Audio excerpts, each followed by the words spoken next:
லைஃப்ல பயம் இல்லாம மரியாதையோட நம்ம பெண்கள் வாழணும். அதுக்கான ஒரு அட்மாஸ்பியரை நம்ம கிரியேட் பண்ணணும்.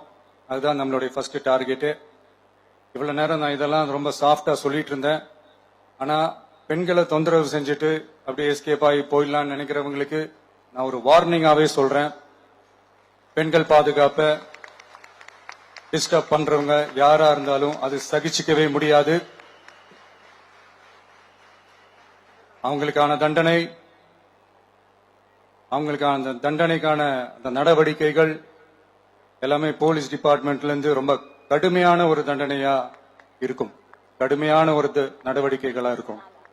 அந்த தண்டனை அவங்களுக்கான அந்த சார்ஜ் ஷீட் எல்லாமே ரொம்ப ஃபாஸ்டா ஸ்பீடா அது செயல்படுத்தப்படும்.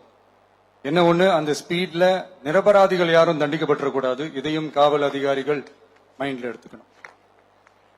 தப்பு செஞ்சவங்களுக்கு மட்டுமே அந்த உண்மையான கடுமையான தண்டனை கோர்ட் மூலியமா வாங்கி தரணும். அப்பதான் அதை பார்த்து தப்பு செய்ய நினைக்கிறவங்களுக்கு கூட தப்பு செய்யக்கூடாதுன்ற அந்த ஒரு பயம் வரணும்.